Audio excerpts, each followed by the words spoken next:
Hey, wanted to show you how to work with some of the layouts in the GoMaps mobile file here, because there's some kind of rotation behaviors. So what I mean by that is like when this screen is horizontal, you can see this bar over here. But as I move it to vertical, you can see the bar goes away, and this area at the top here reveals itself.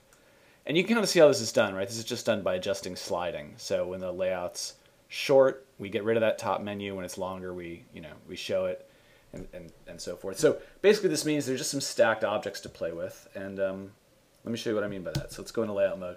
This is what that looks like in layout mode. You can see here's our big web viewer for the map, and Tanner's put this little node over here, drag to reveal menus. Let me just get this out of the way.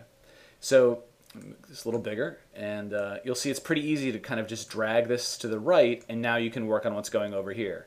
And then grab this, don't grab the web viewer, right, like that, grab this tab leaf, and then put the whole tab back, and you're good. So the top one that we talked about, we've got this little hidden tab above here. You can see it's right here. And depending on how you want to work with this, I generally show the left-hand position. Okay, oh, that's at 0, 134. And then drag it out of the way.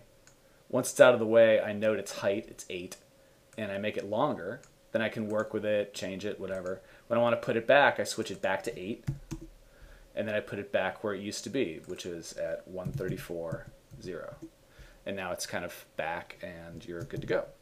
So every layout kind of works like that. And again, if when you open it up on wide windows, it kind of looks weird. So we have these scripts for you, so you can check them. So rotate to horizontal and rotate to vertical.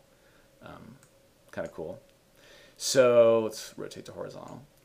So every layout kind of works like that. You'll see the same kind of thing going on the home screen, where we have these hidden tabs at the bottom. We do two things. We have a reveal here that shows, whoop, here they are. So here are the three tabs: setup, support, and mods. And if you drag this down, you can see we've got some content here. Again, I would note its position and move it out of the way before I dragged it. And then you have one here. It's kind of selected vertically like that. I'm holding down the command key to get just a selection. That if I drag to the right, you can see we have that rotate vertical button down here. So that's kind of how to find that one. And if you're just screwing around, you always want to kind of revert your layout so you don't have to do a lot of testing. The properties detail screen is over here. It looks kind of weird in layout mode. So here's what it looks like in browse mode. You can see where we got that thing. And then if I do vertically, you can see what it looks like vertically, right, with our photographs at the bottom. So in layout mode, you have a couple of things interesting on this layout. One is that we show error messages right in the middle. It's not really error messages, but we have this little saving map data moment.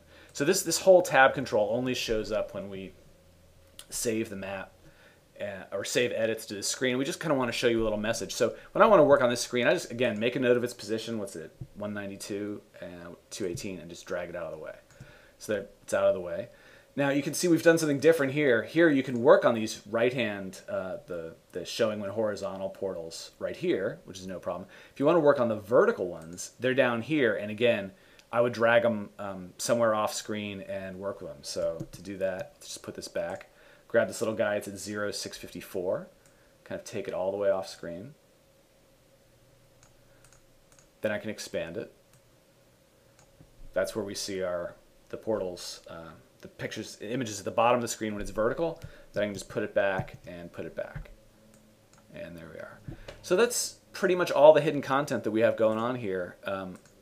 We have these hidden devices on the map and list view screen, hidden objects on the home screen down here, and then the hidden objects on the property detail screen, which is all pretty straightforward. So I hope that helps you navigate around GoMaps. Thanks.